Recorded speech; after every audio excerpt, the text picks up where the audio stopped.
గత వైఎస్ఆర్ గవర్నమెంట్లో పేదలకు భూ పంపిణీ అనే ఒక నినాదంతో ఈ పిల్లోడు చిగురుమాల తాండా నల్లగుట్ట తాండా నివాసి పిల్లవాడు కొత్త వైసీపీ కార్యకర్తే. ఈ పిల్లోనికి పాత డేట్లు వేసి నీకు పాస్బుక్లు చేయిస్తామని ఒక 10 మంది దగ్గర డబ్బులు తీసుకోవడం జరిగింది.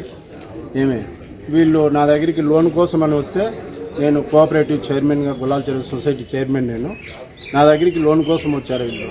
నేను దాన్ని వెరిఫికేషన్ చేయగా ఇవన్నీ తప్పుడు సమాచారం ఉన్నట్టుందని, ఆ సీళ్లు కానీ ఇంకోటి కానీ ఇవన్నీ ఆన్లైన్లో లేవు, ఎక్కడా ఏమీ లేవు అనేసి నాకు తెలిసిన దానికి ఈ పిల్లోని ఎంఆర్ఓకు కంప్లైంట్ చేద్దామని ఎంఆర్ఓ గారిని కలిసి గౌరవ ఎమ్మెల్యే గారు ఎంఆర్ఓ పోయి రిఫరెండం ఇమ్మని చెప్తే మేము ఎంఆర్ఓ గారిని కలిసేకి వచ్చాము. ఏ గవర్నమెంట్ జరిగింది ఇది? వైసీపీ గవర్నమెంట్లో భూ పంపిణీ చేసినప్పుడు ఈ కార్యకర్తలకు ఇట్లా చేసినారు. వాళ్ళు ఒకరి దగ్గర ₹1,00,000 వసూలు చేసుకుని అనేక లిటిగేషన్లన్నీ క్రియేట్ చేసినారు. పాత డేట్లు కేసి ఇది చేసినారు. అవన్నీ ఎంతమందికి ఉంటుందో ఇట్లా చేసింటారు? ఇప్పుడు ముగ్గురికి మా చేతికి వచ్చినాయి, మా దృష్టికి వచ్చినాయి.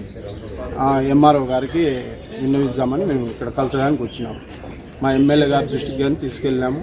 మా ఎమ్మెల్యే గారు ఎంఆర్ఓ గారిని పోయి కలిసి అప్రోచ్ కాని చెప్పినాడు. నాకు దొంగ పాస్బుక్లు చేపించి ₹1,00,000 తీసుకున్నారు. లక్ష్మీ నాయకు కొడుకు పేరు వచ్చి రమణ నాయకు, రవి నాయకు, శివ నాయక్, వాళ్ళందరూ కలిసి 1,00,000 తీసుకొని దొంగ పాస్బుక్లు చేపించినారు. ఎప్పుడు చేపించారు? ఇది చేపించి కూడా 5 నెలలు అవుతుంది, 5 సంవత్సరాలు అవుతుంది. ఇంతవరకు వాళ్ళు ఏం పట్టించుకోలేదు.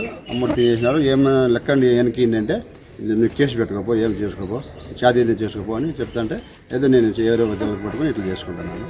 యా గవర్నమెంట్లో జరిగేది? వైఎస్ఆర్ గవర్నమెంట్లో చేసింది. ఎన్ని ఎకరాలకు ఇచ్చారు పాస్బుక్? 2 ఎకరాలు, 4 ఎకరాలు, ఒక 3 ఎకరాలు.